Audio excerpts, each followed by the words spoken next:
1. The Angry Chicken Hearthstone podcast is produced by amove.tv. Check out amove TV for more podcasts covering Blizzard games. For more of Jocelyn's gaming podcasts, visit jossplays.com. And to find many more podcasts with Ridiculous Hat, follow @RidiculousHat on Twitter. Every episode of TAC is made possible thanks to our legendary patrons over at patreon.com/TAC.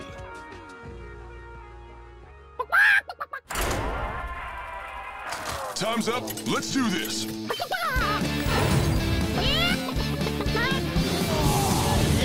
Legendary! You face Jaraxxus. You smell like a leopard gnome. I knew it. So hot. A podcast about Hearthstone and Battlegrounds. This is The Angry Chicken!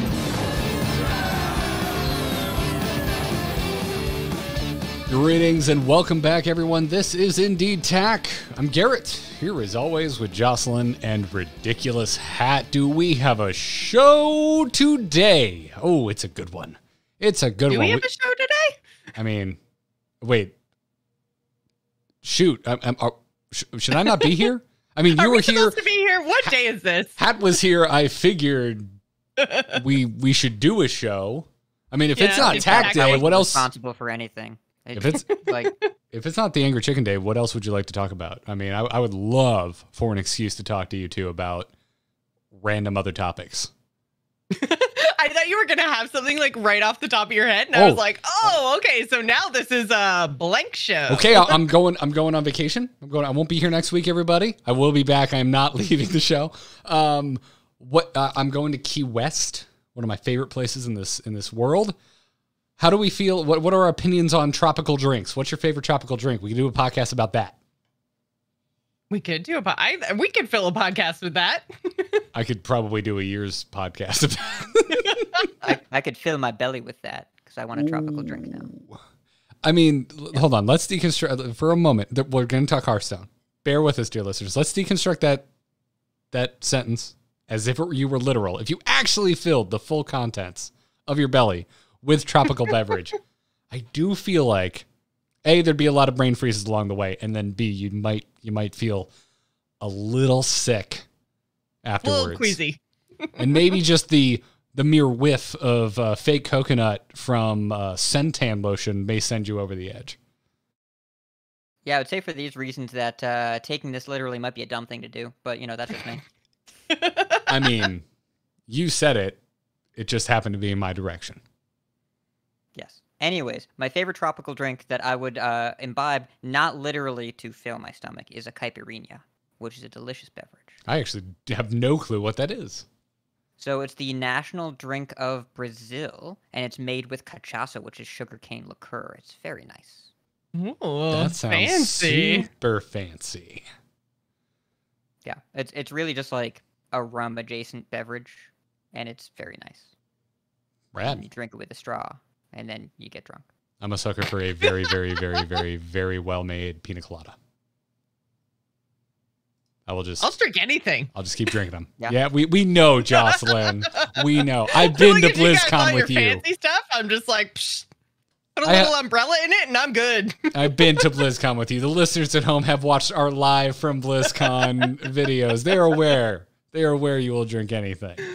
Yeah. All right. We know. Well, we got a great show for you today. We've got a giveaway to announce. We've got a developer interview with one Celestalon and Liv Breeden. If you haven't already watched it on the YouTube, it is going to be kicking off the top of this show. Then we're going to be talking about hinted at, wink, nod, say no more, balance changes, Iksar's most recent AMA, and then we're going to be bringing it home on this episode of The Angry Chicken. So starting us off, even before we run the interview, we want to let you know about the giveaway because we've got some United in Stormwind Standard Pre-Purchase Bundles to give away. Try saying that 5 times fast. I will not. You can at home. This is. No, I'm good too. It's a call and response. If you're sitting in a cubicle, it's okay. Just do it louder than you normally would. If you're in a crowded area.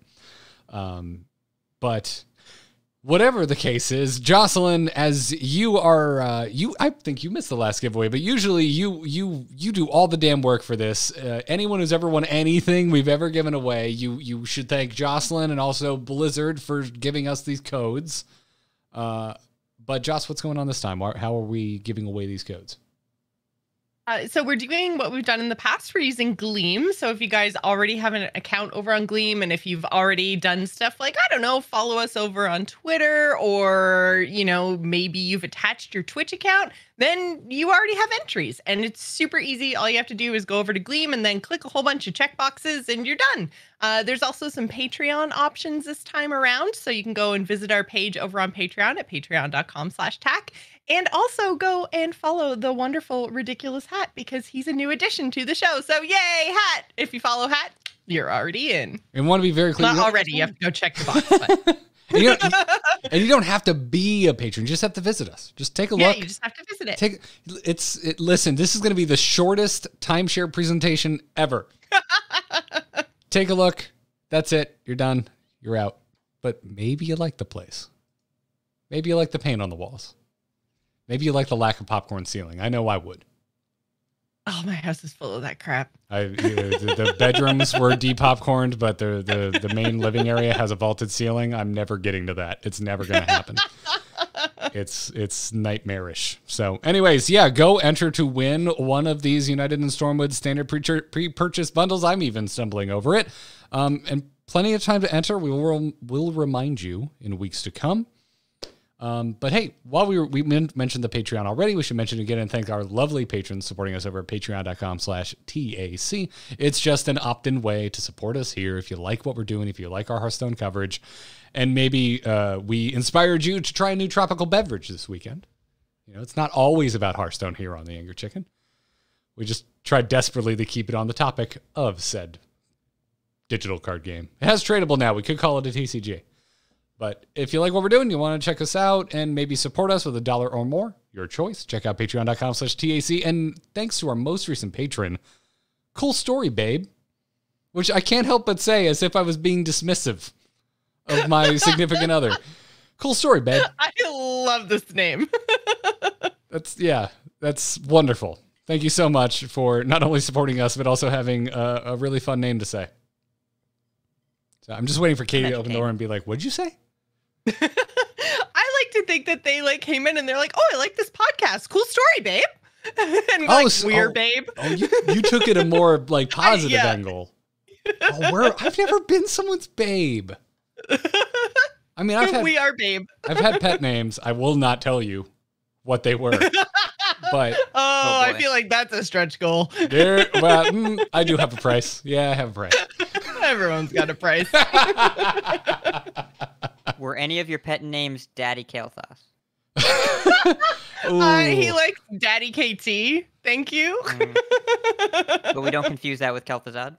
No. Oh, God. Oh, no. No one would ever call Kel'Thuzad their daddy. No, I'm sorry. I don't know how lip stuff Listen, works. I don't mean to bone shame, but Kel'Thuzad ain't got nothing on Kalthas, okay? Just putting that out there.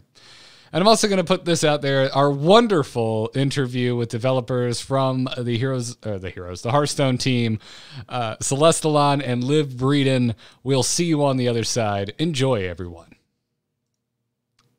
I know, but you have your marking thing. I'm going to pause and then start up recording again. For our lovely folks watching live. I changed the show title. What's that? I changed the show title. Thanks, man. We'll just that'll just be a placeholder unless we come up with something better than bone shame. Okay. Everyone watching live on Twitch right now, the video version of the interview is up over at youtube.com/AMoveTV. If you would like to go watch that right now, it is there. We're not going to run it here live. You get to watch how the sausage is made. Also, if you're watching the full VOD afterwards on YouTube, hey, this is what happened. Go over to AMoveTV's YouTube and watch the full interview. All right, I'm now going to pretend that all of this jibber jabber didn't happen and bring back in the show. All right, we are back. I mean, we were there too, speaking in the past, but clearly Jocelyn wasn't there. She is here now, but also now Celestial and Liv are not here. You get the idea, dear listeners.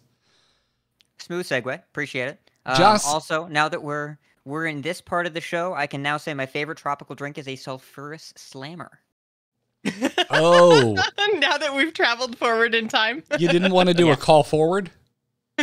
No. You could have teased it. That would have been a good tease. That would have been a good tie-in at the top of the show. You know, not to Monday morning quarterback it, but, you know.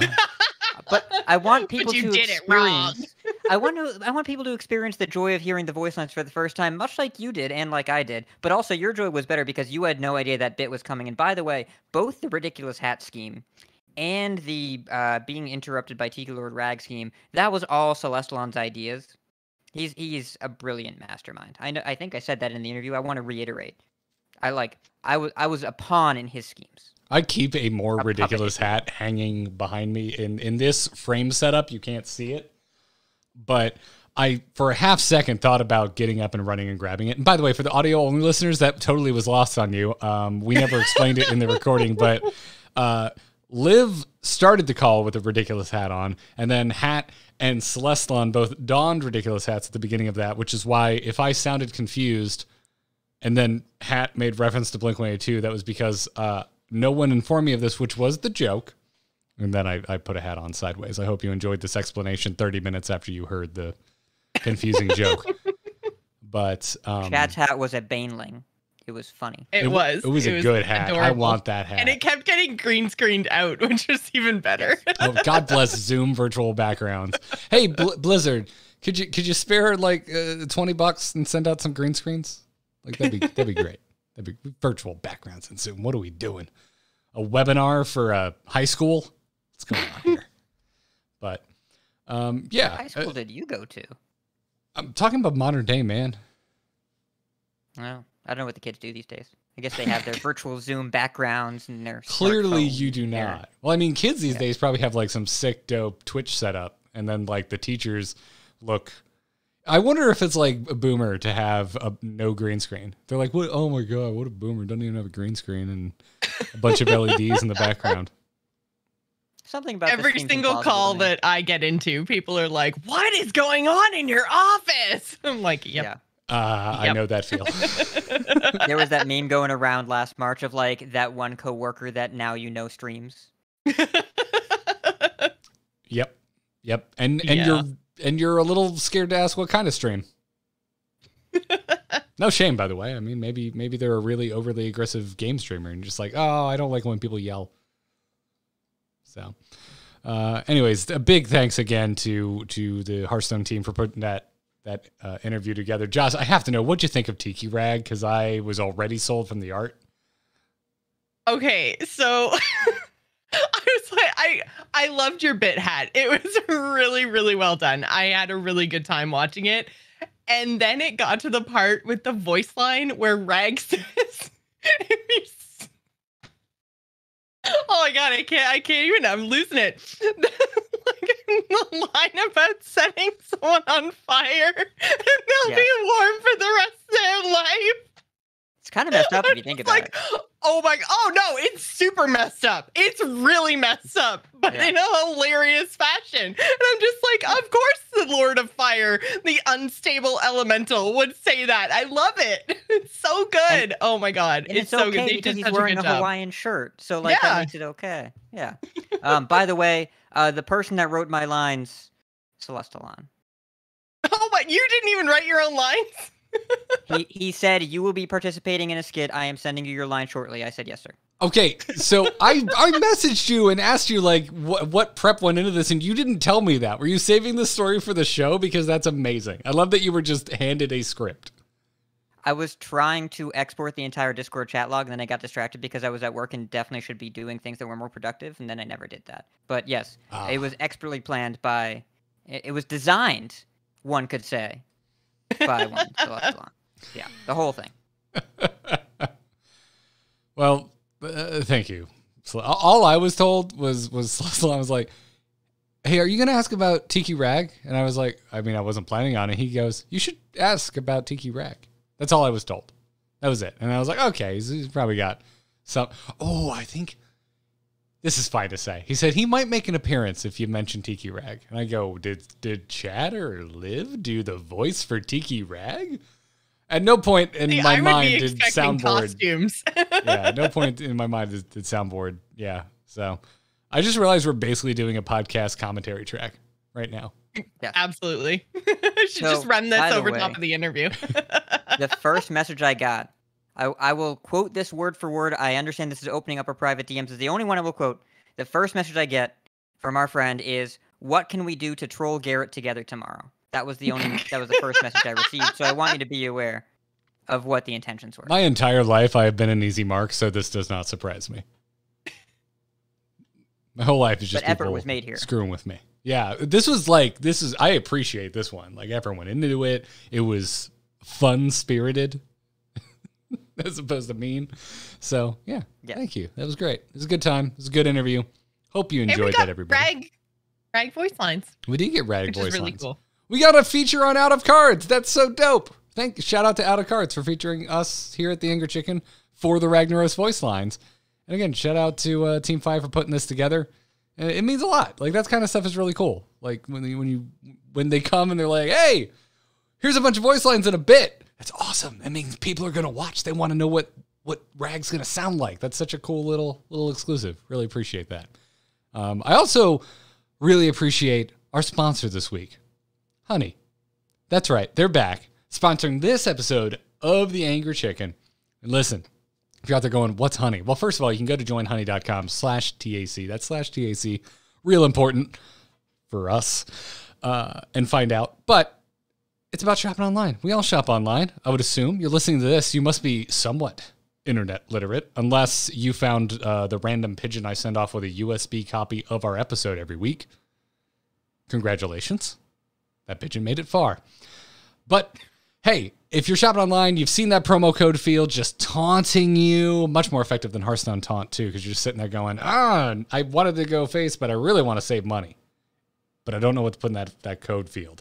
But thanks to Honey, manually searching for coupon codes is a thing of the past. You don't need to worry about it. Honey is a free shopping tool that scours the internet for promo codes and applies the best one it finds to your cart. It's a browser extension. You just install it. You just never need to think about it again. You can be shopping like I was yesterday for pizza. I spent all day doing yard work. I was tired. I did not want to cook. Okay? I feel like every time I talk about Honey, I talk about pizza. Do not judge me. Sometimes I don't want to cook. So shopping. I was going to say, I think this is the first time we've talked about food. I didn't realize they did food. Yeah, it was. I'm not going to specify. I'm not going to give free publicity to my big chain pizza of choice. But I was putting my pizza together, and if it's big chain, by the way, it's always sausage and green pepper. If it's just, it's not a local joint, always just keep it safe, sausage and pepper. And Honey just pops up. It's like, hey, would you like to save $3-ish? It's $3 in some cents. I forget the cents amount. And I'm like, yeah, of course. That sounds great. And really what comes up and says, we'll try coupon codes for you. And it automatically shuffles through all of them, finds the best one, and bam, applies it to your cart. And then also, if it doesn't find anything, you can just sit there and be like, cool, I've already got the best price. Wonderful. You don't need to worry about it. So you should go check it out. Honey has found its over 17 million members, over $2 billion in savings. If you don't already have Honey, you could be straight up missing out on free savings. It's literally free. I could say literally. And installs in a few seconds. And by getting it, you'll be doing yourself a solid and supporting us here at The Angry Chicken. We'd never recommend something we don't use. Again, save money with pizza on it. So go get Honey for free at joinhoney.com/TAC. That is joinhoney.com/TAC. We thank them for their support. We thank you for supporting the brands that support us here at The Angry Chicken. And now it's time for this week's Hearthstone news. Good news, everyone! Balance changes are coming, but we don't know what they are, although we could take a few guesses. This was a lovely little Twitter tease, courtesy of one Alec Dawson, who we should get on the show sometime. I would love that. That would be so good. We've never talked to Alec. We talked to him so much on Twitter. He is a great Yeah, interview. I feel like we talk about him a lot. Yeah. Okay, Hat, you're on 7 Hearthstone podcasts. You must know what it's like to interview Alec Dawson. Yeah, I've interviewed him twice over in the Vicious Syndicate podcast. There may or may not be another one coming up in the near future. Hint, hint, hint.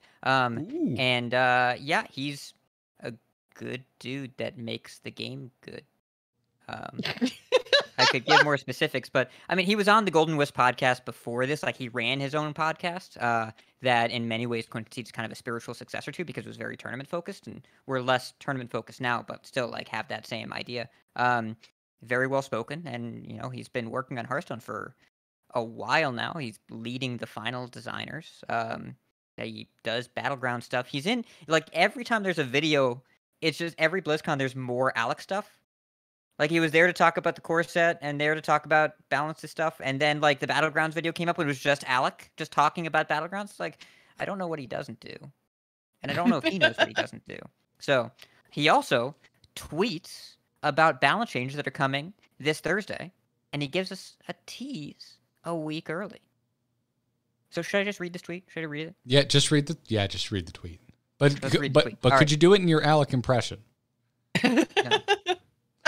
Absolutely not. I respect that. I don't need it. I don't even know how to impersonate him. Anyways, few balance changes coming next Thursday. 3 cards in total, looking at Generation / Burst Healing in Priest, and hitting on some of the non-games in Druid. Oh boy, where do we start?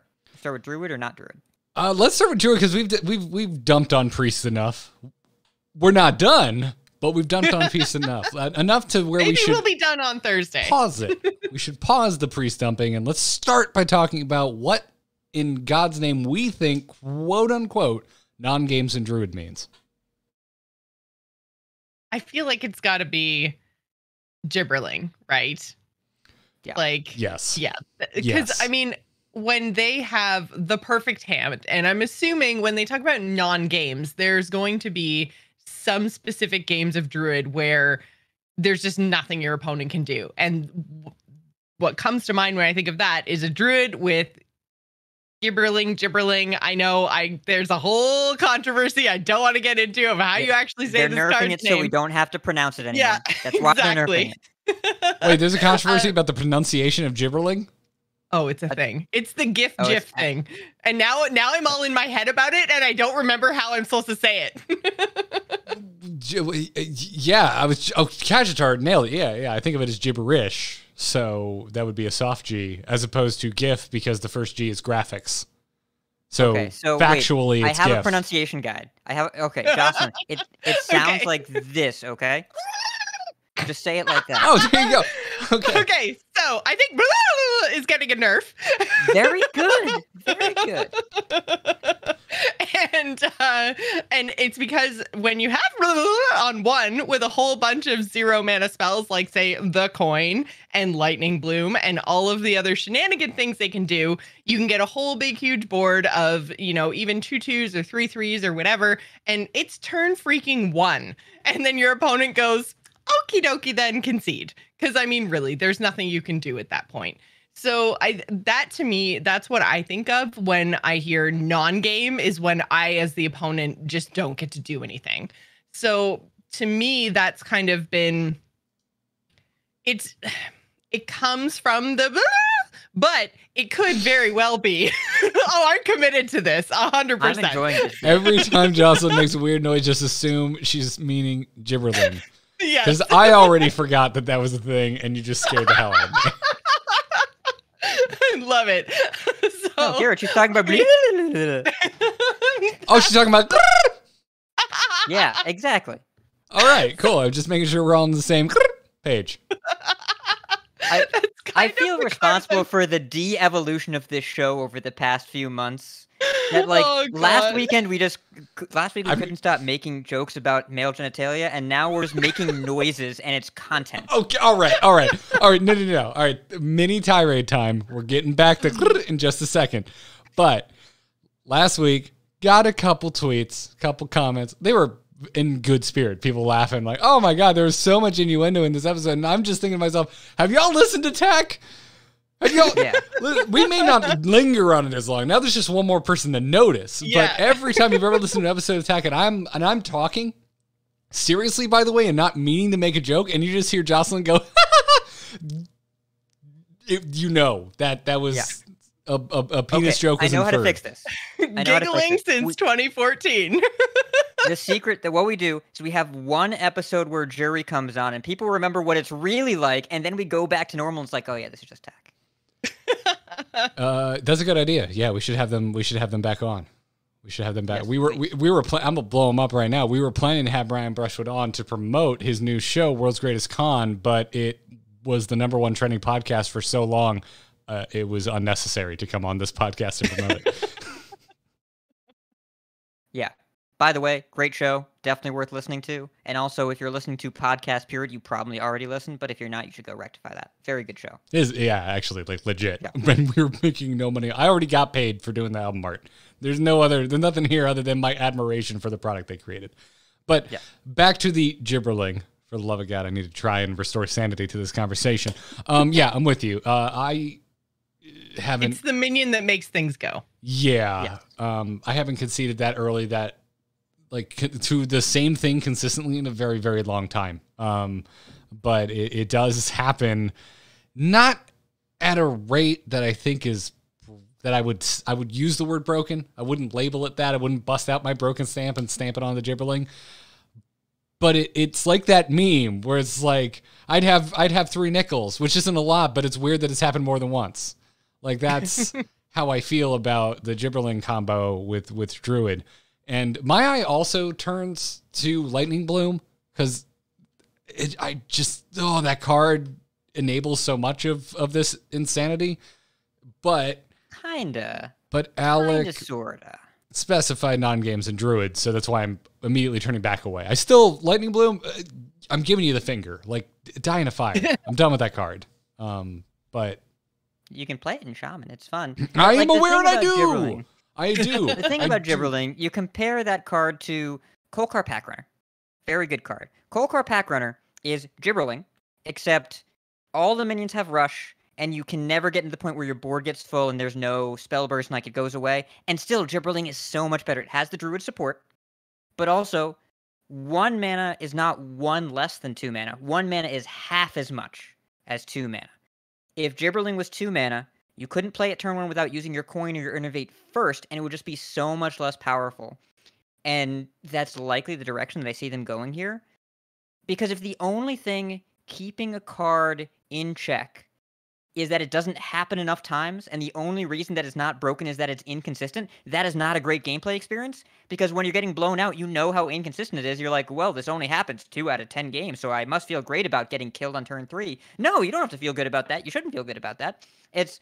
We had our fun with it, but now it's at the point where the meta has powered down and Gibberling remains the same, and it doesn't even need Lightning Bloom. Lightning Bloom helps. It's an accomplice, but it's not the perpetrator here. Because the thing about Gibberling and Spellburst triggers is you just need quantity of spells, not quantity of mana, just quantity of spells. And so Bloom helps you by giving you mana to play a couple spells, but you have the Innervate, you have Coin, you have Lunar Eclipse, you have all this other stuff that your deck is built around to take advantage of this Gibberling synergy. Whereas the rest of the deck, you have 2 speeds. You have slow mid-game combo, and that's the other speed. You just go. And the idea of the deck having this such a clear dichotomy doesn't make sense. Gibberling 10 times fast. Yes. So yeah, it's I think it makes a lot of sense to target this. I don't think the deck is overpowered. I think the Token Druid will still exist without Gibber, but boy, those turn 1 or turn 3 or turn 4 blowouts are just so crazy that I'm not at all surprised they're just going to rein this in. Because this isn't the sort of thing that you want to be only held back by, well, sometimes I don't draw the Gibberling. Well, it's not what I want from a token deck either. Like, tokens in general are like one of my favorite archetypes across multiple card games. I love token, and Hearthstone struggles with it a bit, in my opinion, mostly from the 7 minion board limit.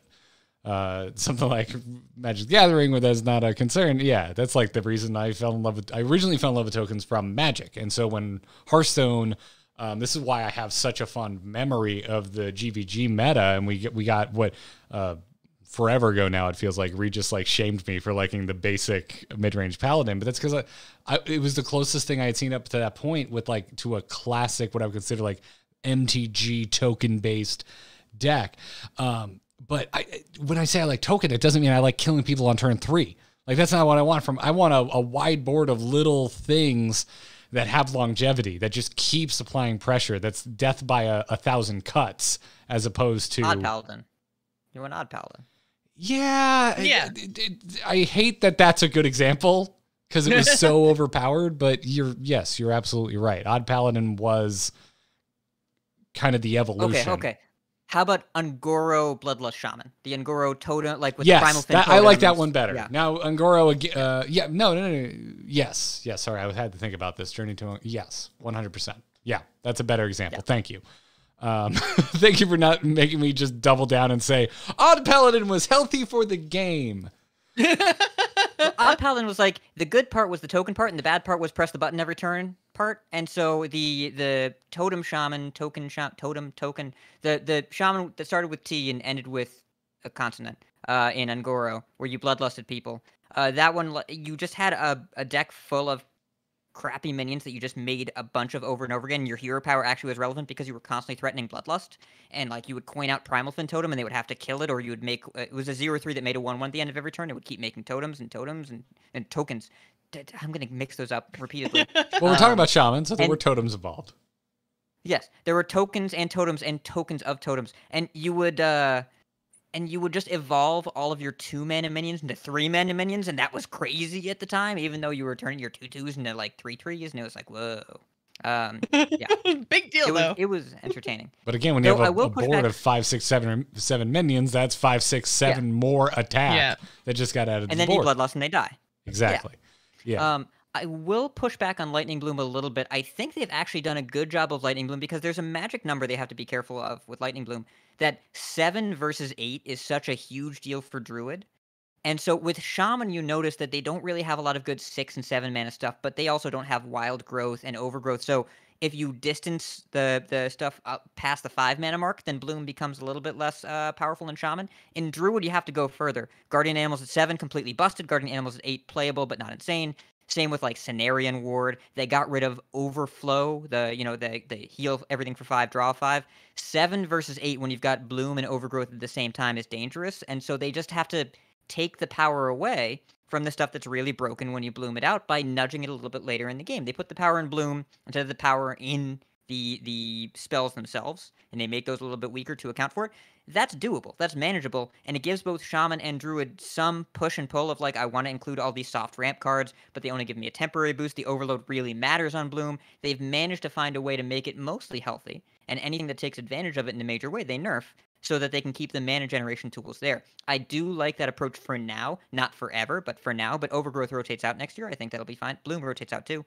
But for now, they can keep doing that, and they don't need to take Bloom away from both Shaman and Druid because that would leave the class with very little to do. You're not wrong. Lightning Bloom is like a personal sore spot that I haven't really had a reason to kind of talk about, so it came to mind as a result of these quote-unquote non-games in Druid, because I do see it as a contributing factor, but you're absolutely right. The sequencing issue of Gibberling being 1 mana makes all the sense in the world. All right, but let's hit unpause and go and talk about the problem of Priest again. Welcome to the Angry Chickens, what we do here. So Generation / Burst Healing was mentioned by Alec, and Joce, I see your notes here, so I'm just going to throw to you. Oh, okay. I was just going to say, and I mean, the entire internet's been saying it, so this isn't going to be news to anybody. I'm sure half the chat room has already been saying it, but yeah, Renew. Renew needs a change. That's the generation, but it's not the burst healing. Well, the thing is, it comes off of the little 1 mana spell dude from Scholomance. Wand Maker, thank you. I was like, I can picture the card, but I cannot think of it. Yeah, so Wand Maker. And so when you can do this twice in a game, it's probably fair and fine. But when you can do it multiple times in a game and you generate a whole bunch of stuff and you heal alongside that, and it's just too much. It's too much. And so I think Renew is partly at fault. I think the fact that it comes out of Wand Maker as well is a fault, and that's not really Renew's fault, but it's, they kind of play off each other to create Renew as a problematic card. So I think that this is probably going to see a move to 2 mana, but I'm not 100% sure. That's probably what I would do, but I'm not the boss of them. I also saw Cora trolling and saying they were going to make Renew 0 mana so it couldn't come off Wandmaker, which also would fix generation at least. It would fix the generation. It wouldn't fix the reason I want Renew to be thrown into a shredder ceremoniously where we can fill a stadium and watch, which is even more apotheosi than you can already fit in your deck. Yeah, and that's the other thing, right? Is Apotheosis is so powerful that when you can discover, because Renew is a discover and not a random, you then can target Apotheosis, which is the second really powerful card. And this is where I think the burst healing probably comes in a little bit, is with Apotheosis. And I can see them maybe keeping it mana cost wise the same, but maybe dropping the stats a little bit so that we're, I think like they might even keep the health side of things. I don't necessarily think the health side of things is the problem necessarily, more so the attack, right? Because the attack is now, if you still have the high health, you can maybe potentially get more than just one attack out of the minion that you buff. But, you know, in the end, the attack is what's actually generating the healing. So yeah, I would argue it's both, because it's like you either have all the time in the world to slowly chip down the priest, even though they're healing, and think, oh yeah, that's cool. But now you're getting beat down by a priest because of the attack, or you can, I'm going to race them before I die to this large attack value. Oh, except that large attack value is also lifesteal. It nullifies both counter strategies I would look to try and get around this. But I feel, well then, would you change the mana cost? Because I feel like if we're looking at like a 1/2 lifesteal buff, like assuming you want to drop down both sides of the stat buff, then do you still pay 3 mana for that? I don't think anybody pays 3 mana for that. It's a tough, Apotheosis is a tough one for me. Mm-hmm. And I mean, part of it is too so is hard to balance. It's so powerful. Yeah. Yeah, and I think too it has a lot to do with the minions that are out there right now, right? Because I know everybody at home, everybody on this panel, everybody in the chat room is thinking about Samaro. And that is obviously the super big burst swingy change. And again, that's not necessarily Apotheosis's fault. That's, Frenzy and Samaro and, that kind of stuff. Like, it's, again, another card that's being kind of held up, another pre-spell that's being held up by a minion that's been added in an expansion that kind of makes things go, oh, that's a little broken. So were I sitting at a table full of Hearthstone card designers and they made the mistake of giving a crap about my opinion, I would suggest getting rid of lifesteal, but baking in a noteworthy self-heal in place of it. So just like delete the card, and now like on Thursday, just you're deleted, gone. Delete the card and make a new one. I feel like there's an amount that works because, like you said, the lifesteal hat. Like, what else is there to tweak?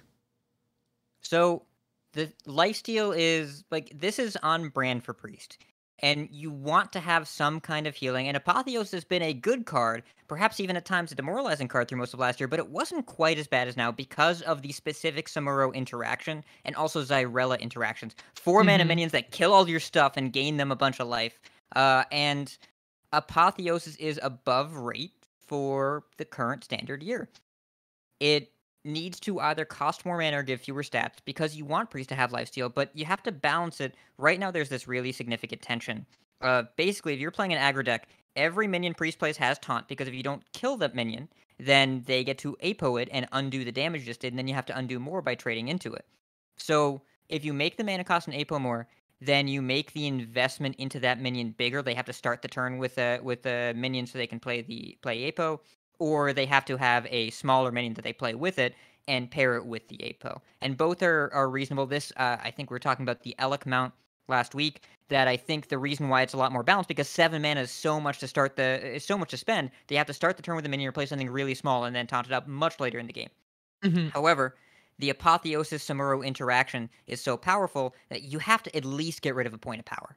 I think that they're going to lean towards stats just because that interaction needs to go away for people to not uninstall the game. I don't even know if it is format definingly powerful. And again, we've said this many times, Priest win rate is below 50% at almost all levels of play outside of like top 1,000 legend or higher. But that interaction is so demoralizing that they need to make it not happen the same way. And transferring Samuro from deal 3 to everything to deal 2 to everything would be a huge change and would actually make decks like Death Rattle Demon Hunter just be a lot better at getting under Priest and then sticking stuff to the board as opposed to everything dies and they gain their whole health total back. We're back into the feeling part of the equation that we talk about so often. That win rate's something to look at. There's so many other statistics you can look at, but also the feeling. Like, is it not jokingly, is it a feels bad situation? We've heard devs mention it before, and it comes up on the show all the time. I think that's where we're at with Apotheosis. Although at some point, if I get a chance to pick Alec or Iksar's brain, the question goes, all right, why is what line does Apotheosis cross a feels bad that Ticketus didn't? Well, if you look at top 500 Priest or top 500 Legend or also any qualifier or any tournament right now, Priest exceeds a 40% ban rate and is in almost every winning Conquest lineup. At High Legend in particular, it is distorting the game. And those players are miserable because the field is more than 20% Priests. Imagine that. And imagine the amount of mirror matches they're playing. It's pretty unpleasant. So they do also have to take down the generation. I mean, Iksar has been very clear. Everyone on the team has been very clear. Generation needs to be toned down. They're working on it. Next year, you're really going to feel it, but they need to do it now, too. And they already nerfed Renew kind of once. Because remember when it used to be Renew Jackson, you could renew into Renew into Renew into Renew. Mm-hmm. And it was terrible. But now the card just needs to cost more. I would imagine 2 mana 4 healing, make it a Flash of Light equivalent would be fine. Like, just give it an extra point of healing to make up for it. Doesn't come out of Wandmaker. And you'll notice, Renew and Apotheosis, what's the spell school on those? Holy? You know what priest they're pushing next expansion? Shadow? Dark Which emo. is why we're not talking about... This is why we're not talking about Palm Reading or Raise Dead, because it seems unlikely they'll nerf the Shadow cards before the Shadow set, so they're probably going to aim for the Holy cards, which are also the ones that are making people miserable. Yeah. I think, honestly, the way that they should maybe, going forward, look at balancing lifesteal is just stop putting it on spells. It seems like whenever it's on spells and you can give it to something that it's not supposed to have lifesteal, that's when, or I guess specifically buff spells, because it just seems like whenever you can give lifesteal to a minion that's not supposed to have it, that's when everybody starts to just get real mad about it. Joce, I'm going to apologize in advance for how upset you're going to be from the next sentence. They also need to not put it on weapons, because Aldraki Warblades, have you ever played against that card? I don't know. I don't think so. I mean, it just... Didn't you concede before it got to that point? Yeah. Right. I guess it does come down on turn 3. Yeah, so I am out of those games by then. I would say it needs to not be on things that aren't minions if you want to be safe. Because, Ziliax was towing the line, because sometimes it felt like a buff spell, but still, it had its fans. Aldraki Warblades, not a ton of fans out there. Apotheosis, not a ton of fans out there. Frostlich Jaina was pretty demoralizing to play against if you were an aggro deck, though she was cooler. Yeah. Because of the frost. Yeah. But also, 9 mana spell, and you have to have elementals and all that. It was at least more involved. You had to work a little harder for it. You had to work for it. Yeah, exactly. I would like to attempt to give you all a gift for next week, some sort of content, and let's try and change it. Here's the thing. I'm gonna flip the script. Everybody listening within the sound of my voice, if you have a legit defense of the current state of Priest, if you like it, and you have a defense other than, I love crushing people's dreams, write in tacpodcast@gmail.com. Let us know what you like about Priest, why you think it works, why you think it's fair and balanced, and why it should stay. Clearly it's not, but I would certainly love to hear from some folks. You're going to get no emails. And I mean, there are a lot of players, especially the competitive players, that it's a very skill testing deck. It's very, very difficult to play, and players like the puzzle of it. And there is some appeal to the idea of how do I navigate every game with these powerful but situational tools that I have to time the approach of. And there's some merit to that, which is why they shouldn't completely delete the deck. But the mechanism that all those tools operate on is just, it's not really enjoyable to face over and over again. And so they need to tone it back, and they're doing that now. And also, this seems to be setting up for the next expansion pretty clearly. Emo Priest, here we come. Let's go. Diamond Emo Priest. Hell yeah. I mean, Shadow, well, it was Death Knight Anduin had better hair anyway. So. Isn't Benedictus bald? You can't tell because he has the most fabulous hat in the history of Hearthstone. He's on another card. Okay, yeah, hat, I would assume, oh, well, fine. I was about to say, I would assume you of all people would respect a ridiculous head covering. I do. Yes. Wonderful. Well, let's talk about Iksar's AMA because he did another one. And hero cards got brought up again. I'd like to, mini tirade time, stop asking about hero cards. How many times are we going to talk about an Iksar AMA where he says, hey, we'll do hero cards again at some point? Which basically means when Garrett's 46. That's how I feel. He also said the mercenaries would come back very soon and they'd be cool. So, like, there's speculation that some of the mercenaries will be hero cards. But here's the thing. The community is very weird about hero cards. Because they're like, oh, when they see the Death Knights, they're like, oh, hero cards look cool. Ah, but not this Rexar card, because that was the first one they revealed. And people were like, ah, that looks bad. And they're like, no, wait, hero cards are OP. And then they complained about them. And then they went away, and then they're like, hey, we want more hero cards. All right, here's some Galakrons. No, not these. And then they nerfed a bunch of Galakrons. And then they went away. Galakron. And now we want more hero cards. I liked Galakron. All of them? No. Most of them. Some of them. More than... I guess they like, were okay. You like your rogue opponents just drawing 4 cards and playing them for free that turn and hitting you with an Arcanite Reaper? You like that? I liked being a rogue. Okay. Sure, I can work with that. I can work with that. That's workable. I liked being that rogue. Yes. It's like saying, do you like being woken up by 3 a.m. by a Lamborghini driving by? No, but I like driving by at 3 a.m. in a Lamborghini. I'll have to take your word for it. Yeah, actually more of a Ferrari guy. It's just the first car that came into my mind. Yeah. I'm all for hero cards. To me, I just find the meta hilarity of this more interesting because I feel like Iksar gets constantly asked about hero cards. I think getting hero cards as mercenaries in the final expansion of the year, when we're looking at the whatever the Alliance Horde battle is, Arathi or Wintergrasp or whatever that final image is, that battleground. Battleground.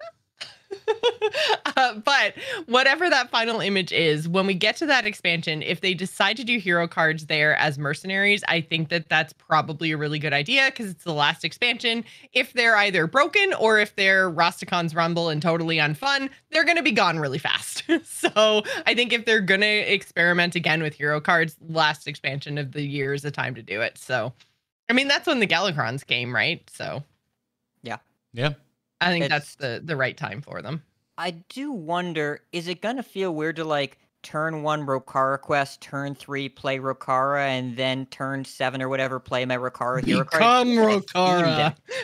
It's just so much Rokaring, whatever the verb is. Well, that's kind of what they wanted, right? Like, they wanted you to get into this theme of the year. It was supposed to be a whole bunch of like smaller Hearthstone tells stories sort of moments, and I think they're at a place now where they want you to be able to say, pulling everything together, I'm playing Rokara Warrior, you know? No longer Rush Warrior, just doing all the Rokara things. Yeah, I think the mileage on that'll vary, right? Like anything they set out it always to do. does. Yeah. I would love to just spend an entire interview just talking to devs about like all of the things that like, what were the things you were sure were going to be like a surefire hit? And then it just like didn't pan out at all. Like the power level wasn't even close to being viable for picking up wins on the ladder.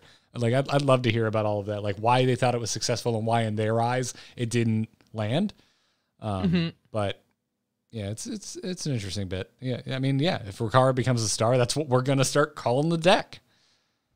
Unless some ridiculous meme kind of saying comes up about it. I mean, like gibber noises. By the way, that is not a better show title name, Hat. I'm sorry. I wrote it in. That's why I changed the title. It'd be better if you like tried to spell out the noise we were making. Yeah. Yeah. I think I'll not do that. Yep. Anyway, moving right along. Dean and Celestalon apparently were brainstorming another alternate reality set for next year. Yes, please. Yeah, I really like Hearthstone. As much as I have been enjoying Hearthstone's very literal take on World of Warcraft and all of the little Easter eggs and stuff, like the mailbox dancer. Let's not go down that road again. But, you know, as much as I've been enjoying their very literal take on WoW this year, I do kind of miss the mean streets of Gadgetzans and the grand tournaments and the, you know, all the Dalaran heisting and stuff that we did in that whole 3 expansion arc. I kind of miss their take on the Warcraft universe. So I'm down for whatever alternate reality we're going to go to next year. I like WoW, obviously, but... Yeah, the Knights of the Frozen Throne is like my favorite theming of anything. Yeah. And it wasn't just because I'm a raging Arthas Wrath of the Lich King fanboy. Like they got my interest for that. But they sent me so over the top with, hey, all your favorite Warcraft heroes, you know, and you love them. Maybe you have art of them on their wall. Yeah, they're dead. They died. Yeah, and we Arthas dug won. their corpses up. Guess what? And we reanimated them, and they're emo, half rotting, but still colorful, wonderful Disney villain turned up to 11 versions of themselves. Like, I just love that so much. And right underneath that, honestly, is like their take on Gadgetzan and Mean Streets. Like, I loved that so much. And like, not to dump on Gadgetzan too much, but I think it lives a lot stronger in my memory as a result of that, like, kind of alternate reality theming. Yeah. Yeah. I mean, that one was less of an alternate, is kind of just like a tuned up, like a turned up Gadgetzan, but it sure as hell is not the way that city is presented in World of Warcraft. No. There was a lot less like musical snapping and I remember like it was almost like a West Side Storyification of Gadgetzan that they did. And Joce, I remember way back when I was just a listener in this show that everyone expected you to freak out about Karazhan's theming, and your response was, I mean, it's cool, but I like it when Hearthstone does things that are new to Hearthstone. I remember you being very clear about that. The Hearthstone team is so good at being creative that when they take their own spin on things, a recent set that I think is underappreciated in terms of the creative, I loved what they did with Madness of the Darkmoon Fair and introducing the old gods. So the old gods and the integration into the Darkmoon Fair, which is a new thing, even though they're 2 very distinct parts, and then the Tim Burton-y music box creepy trailer. It was so well done. When the Hearthstone team gets to be the Hearthstone team and not like, let's do WoW stuff, but, you know, in a literal sense, their creativity has really paid off every time they've done it. Reimagining Scholomance, everybody's alive now, and it's you know, it's school, like it's Varsity Blues, whatever. The idea of we all know what it was, but I don't think we're allowed to say what it was. Yes. Yeah, I don't know what you're talking about. I'm not picking up. I think I may have read chat for a second. What are you alluding to? You're clearly not a Ravenclaw, Garrett. Yeah, I was gonna say, it's like we all had lightning scars on our foreheads and big thick glasses. Oh yeah, no, I'm definitely a Slytherin. But yeah. Yeah, so it was that. But still, it was cool. Yeah. Yeah. So when they get to do their own Hearthstone-y team things, even though I love the WoW universe, like you said, Joce, and I'm primarily a Hearthstone player, the Hearthstone team's creativity has led them to great places so far, and so when they get to do that, that's rad. I like the idea of the reimagining of the classic stuff this year, but I can't wait until they get to do their own Hearthstone-y stuff again. Mm-hmm. All for it. I think this year's it's a good mix. So like for me, the mercenary stuff is not really landing. Like I could kind of take or leave it. Like I love Guff's himbo energy. Like that's kind of as far as I get invested in it. But they're in jokes into the Horde and Alliance side of literal World of Warcraft is very funny. And it absolutely resonates with me. The fact that we got to spend 10 minutes last week explaining the history of mailbox dancers to Hat, like, it warms my heart. Yes.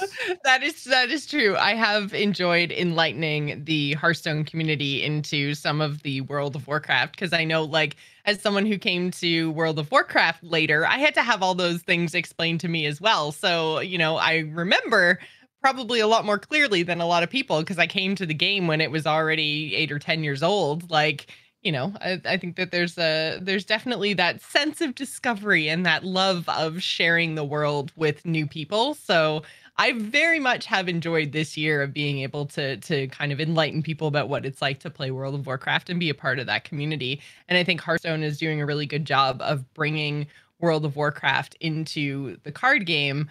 I just really like when Hearthstone gets to go a little bit nuts. I will say too, though, Garrett, on the topic of the mercenaries, I do feel the same, is that like when they do the like overarching expansion over expansion stories, they kind of lose me a little bit. It's not the same sort of I don't know. It doesn't have the same sort of continuity when you get a little chunk every couple of months. Like, I don't know. It doesn't pull me in, I guess, as much as any other game trying to tell me a story does. So, like, I really like when you get something like Frozen Throne or whatever, or Gadgetzan, that's doing a really cool thing, but it's totally self-contained in one expansion cycle. And they're just like, here's a super cool, wacky universe that we created for the next 4 months. We'll have something totally crazy and new another 4 months from now. Like, just, you know.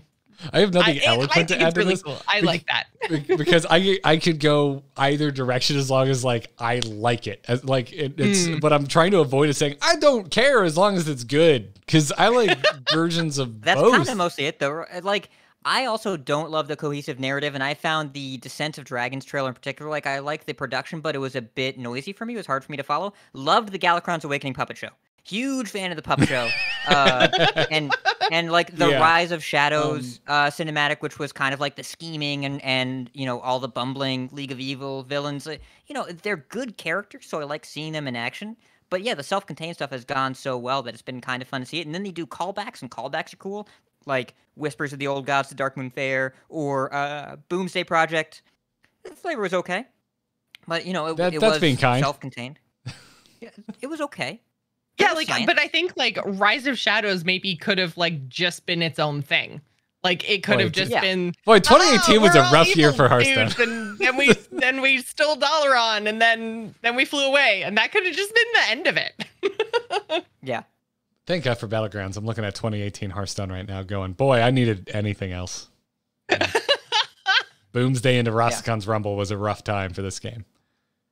Yeah, if you ever want to get me started, by the way, I firmly believe that Witchwood is the worst set they've ever released, and I will gladly go into details, and you shouldn't prompt me. Cause not today, but at a later date. Yeah, I'd also like to talk to you about, like, Darkmoon Faire didn't really do it for me. It's kind of, it was cool enough. Darkmoon Races did. Races was awesome. Fair, I really liked Scholomance, like a weird amount. Yeah. Scholomance is not that weird. It was one of the better releases they've had. I loved it. And I mean, I don't have like harsh vibes for Darkmoon, but I thought the theming was a little, I don't know, disjointed, I guess is the word I'll use. And I could go into greater detail. I don't want to right now because there's a lot of other things in the same AMA. Like Undead Tribes. Yes. Yeah. And wait. Oh, yeah. I was going into tradable. Let's talk about Undead Tribes since you mentioned it. They said an Undead Tribe would make sense once they have the right expansion theme, or they want to introduce graveyard mechanics to the game. That'd be cool. And this is not meant to be a joking jab, but it would be nice to have like a proper Undercity theme where World of Warcraft in an expansion focused around Sylvanas in Battle for Azeroth kind of forgot to make it spooky and just had her fight in the Barrens. Yeah, so I totally thought you were going to say it would be really nice to have a good take on Shadowlands. Oh, no. Hey, listen, I'm a little burnt out not playing right now. That's where I thought you were think taking Shadowlands that. is great. I think it's just a victim of 2020. That's my Shadowlands take. I'm personally bored with it. Yeah. I feel like it has overstayed its welcome, but I don't think that is anyone's fault except for literally pages being added to a history book. Yeah, So no, that's fair. I thought of the joke you were just then you were like Undercity. I was like, but here, okay, you want to let's little shade in World of Warcraft's direction. Hey, Joce, let's make a beautifully rendered fight scene featuring Sylvanas. Okay, what comes to mind? Was it brightly middle of the day, high noon lit desert? No, that's the exact goddamn opposite thing you would possibly think of. Wow. Too late. We already rendered the entire thing and spent multiple years working on it. Sorry. Wait, that did work with Sourfang, though. That worked with Sourfang. That was middle of the day in the desert. Yeah, if you give a shit about like the 5th Boy Scout orc character for them to roll out in the World of Warcraft lore. Spoiler alert, we do not. It had the ding ding. You know what I'm talking about with the Listen, man, I've lived through a lot of Makaras in my time. It takes more than one Makara to get me out of bed for a cinematic in the morning. But it was Sourfang. Oh my god, it had the ding dings. They don't get to hide. That's the point. It's are you two? This is a whole. What's going on here? Accidentally took this on a whole big tangent. I didn't mean anyways, to. Okay, the point was, sorry. Let's reel it in. I've been having some sides. I was worried we were never going to get an undead tribe in WoW. I was worried they'd forgotten about it. I'm glad that the idea hasn't been forsaken. Let's move on. I have had some side Sylvanas conversations, and that is clearly leaking through. Okay, tradable. Hey, let's talk about tradable because Iksar said that tradable has an opportunity to become a baseline keyword, like all keywords. I'm glad he added that. But players need to love it, and the team needs to think that they have a sizable amount of design space with it to stick. So I think it's a good way to put it, which I would assume both things would kind of go hand in hand because I can't think of a keyword that kind of I would assign as unsuccessful by community standards getting another chance. Yeah. They've kind of done it. Inspire has gotten another chance without printing the keyword or making a cycle, but Phase Stalker was successful and Inspire really wasn't. For example, they can reinterpret a couple times. Like Raven Familiar was reasonably played when Joust obviously sucked. I'm speaking generally here. What I'm saying is that Joust, it didn't live on like Discover. It didn't live on like Rush. Like, yes, we got a spell Joust later on that didn't have Joust printed on it. I'm speaking more to like the keywords that have just been reprinted to the nth degree is kind of like Dormant, like we talked about last week, which is surprisingly evergreen, even though we don't think about it all that much, but they need it for the functionality. Though I do think, I'm reading the exact tweet here, I think this is actually Dean saying no tradable is not going to be an evergreen thing. The exact tweet that I'm reading from him, always a chance to make a keyword evergreen, just have to see how it plays out in practice. If players love it and we think there's a huge amount of design space, we'd consider it. That sounds like we'll consider your job application, then you never hear back. Because I don't think tradable actually has that much design space, and I think too much of it would make it really wear out its welcome. So maybe if it's really popular, they bring it back a few times. But there's only so much you can do with tradable, because they said in multiple interviews that they actually found that it played better when there was less of it, and they put it on situational cards, which means that that's a very narrow space. Mm-hmm. Which, I mean, I could see tradable, and kind of what came to my mind when we kind of found out about this keyword is, okay, take it and go back and put it on things like Big Game Hunter. Like, take that narrow design space and apply it to like the rest of Hearthstone. And if you have any potential like tech cards later on that you're going to introduce in future expansions, like maybe think about giving them the tradable tag, because I do think it works really well. And again, obviously we haven't actually played with the set. We don't know what it's going to be like in the meta, but just like the fact that you can have weapon destruction that you can throw back in your deck if that's not going to be relevant in your matchup, like that's a really interesting design space, I think. And I would like to see it on situational cards. And I think there's maybe some in Hearthstone's past that you could also apply it to, and potentially Hearthstone's future. So I can see it being sparingly used potentially. Yeah, I think it's a good way to put it. And I think that it's a keyword that to me makes sense and feels like it does have some use. It is fairly straightforward though, so I am kind of picking up on what you're saying, Hat. And I agree with you, Joce. Like, I like the design of it. I love anything that gives me flex and lets me draw cards. Drawing cards, I love drawing cards. If I'm playing a card game, I want to draw cards. And there's a cost. It's not free, right? Yeah. So yeah. But to kind of not adversarial, but to play devil's advocate, to take the opposite side from you, I will say, like, playing around not having the most the perfect tools or having your handful of not everything being perfect things you want right there. I think that is a key component, a key mechanic of card battle games. So yeah, I like it taking it a little too far. Like, say they started really going nuts with tradable, I think it really would get boring. It's a pretty straightforward mechanic, and I almost wish you hadn't mentioned it, Hat, because I was kind of thinking that a little bit after our show last week, and it got me thinking about like something I never really considered before, which is, oh no, I think I'm going to start looking at expansion mechanics and going, is this a one-off, which doesn't excite me as much, or is this something that's going to stand the test of time, which excites me a lot? Like, without quantifying it, I'm going to put this squarely in my own personal emotional corner and say it's way more exciting to think we're about to play with the next Discover than it is to play with the next Joust. Yeah. Or for modern examples of a keyword that I'm pretty sure they're not going to bring back, the next Corrupt. Because I don't think Corrupt was particularly successful, and it was kind of awkward to play with. I liked Corrupt. I did too. It turned out I liked it more after I played with it than I did when it was first announced. And when it was first announced, I was like, nah, I don't think so. This seems too... And it was clunky, but I think it paid off. Fine. I just don't see them saying like, oh, we need to revisit that. But, yeah. I don't foresee that happening.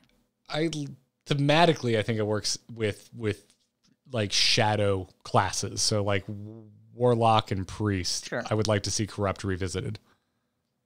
Okay. Maybe the next twin spell. Don't think we're going to see a lot of twin spells. I like twin spells too. Hey, wow, you're finding some ones that were one-offs that I actually wouldn't mind seeing coming back. I'm going to start naming really good mechanics that you hated. It's the next dual class. I don't know. Like it's. Crap. Which one was dual class? Which one was tri-class? I'm forgetting now. Dual class is the one where you see the two classes on the border. Tri-class was the one where you don't see any dual class I on the like. Tri-class, we can never try that again, please. Never try that. You could have just let it go past, and then I would have gotten like 3 tweets tomorrow that said, "I see what you did there, Garrett." And but now, oh yes, because it's on brand for me to let a pun go. Yeah, we could try to finish this AMA. Well, let me get through our pundit ridiculous hat. Yeah. Quillbore would probably have never been added to tribe. I skipped a bullet point. Quillbore would probably have never been added to tribe of the constructed game if not for Battlegrounds, and totems were an idea for a new Battlegrounds tribe, but there was never an interesting enough design to do it. But their day will come someday. Just make custom totems. Yeah. Custom totems? Just make Battlegrounds custom totems. Oh, I thought you meant like build a totem, like with your cards or your hero bar or something. I didn't mean that at all, but now that you mentioned it, I would very much like to build my own totem. I want to play Build a Totem Shaman.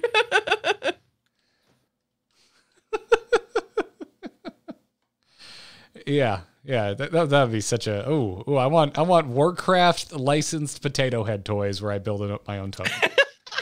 Oh boy. Yeah, it'll man. Make certain members of my family very mad. Is there anything else that we really wanted to cover out of this AMA? Because there's a lot here. We have a link in the show notes too. Out of Cards has a really good summary on everything that Dean tweeted out. Because sometimes, Twitter threads can be a little bit hard to follow. So they've done a good job of kind of pulling out the kind of interesting information. Hat, you're in there a couple times, I noticed. Yeah, I'm annoying with the questions every week, and this time I just copy and pasted a question that Dean asked Hadija on their AMA about working overtime. I just copied and pasted his question back to him, so I didn't even have to come up with my own question. But Dean had a very long answer about overtime and balance that was really fascinating. We're not going to cover it here because we're not a management podcast, but I really enjoyed it. It was very interesting. Yep. And the only other thing I do think that we should mention, we mentioned it earlier, but specifically, Dean again emphasized that toning back a lot of the card generation. Hearthstone will see its final form after the next rotation when the new core set gets reduced, and a lot of the cards that generate right now are in ashes at the beginning of last year, and they're going away. It won't be that long, I promise. They know about it, I promise. They really want there to be less generation. They're going to do it. It's okay. Listen, just think about last year, everybody. It is significantly less of a problem. Yeah, I've never had my turn skip because of Ysera portals this year, so progress. That's nice. Yeah. It's the little things. Getting to play your cards. At the time, it felt like a pretty big deal, honestly, Yeah. being honest. Yeah. Well, wonderful. Again, we got a link to the full AMA, courtesy of Out of Cards. Did a recap in the show notes. If you've never checked out the show notes before, just go to theangrychicken.com. Look for the episode post with whatever episode you're looking for the show notes of.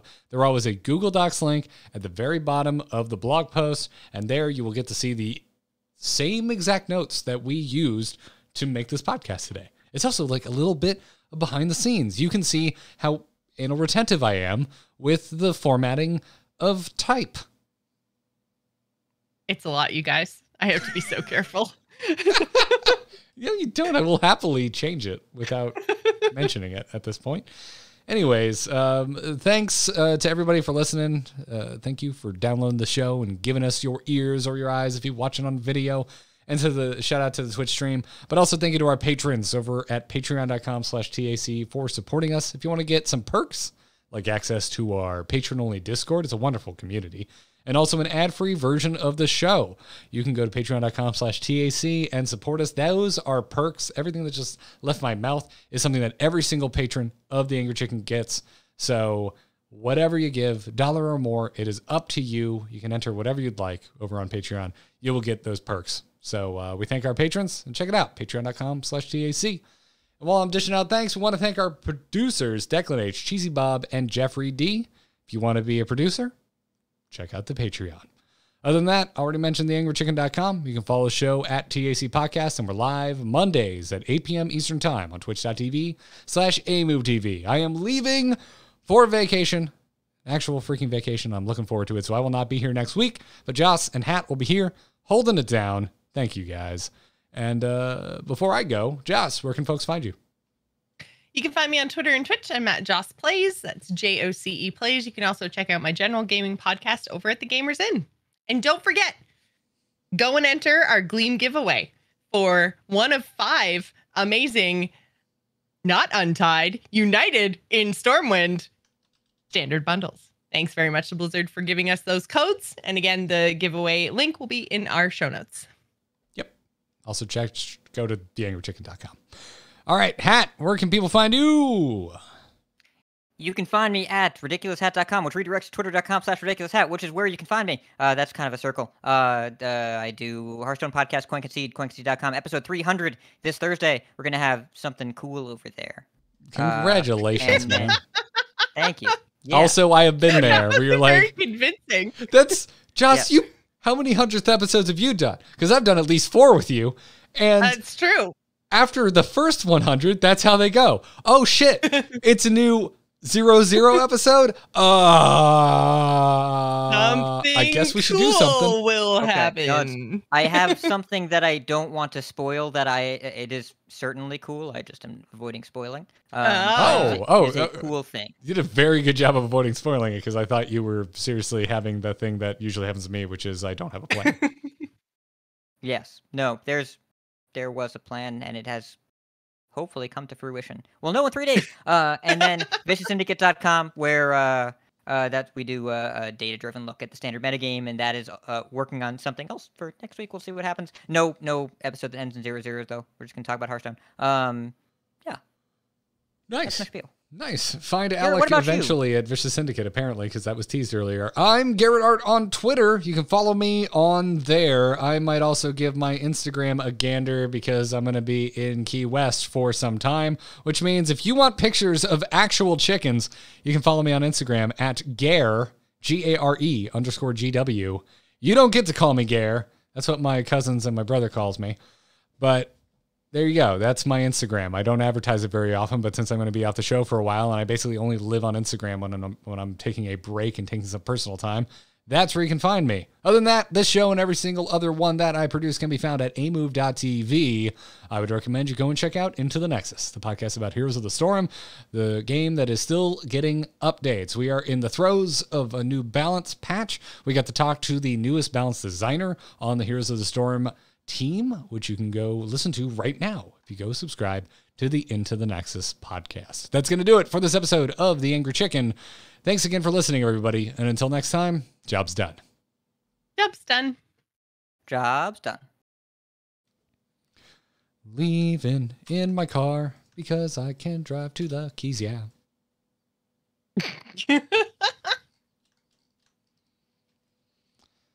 It's a long drive. We got Slim Jims and Red Bulls. Bring it.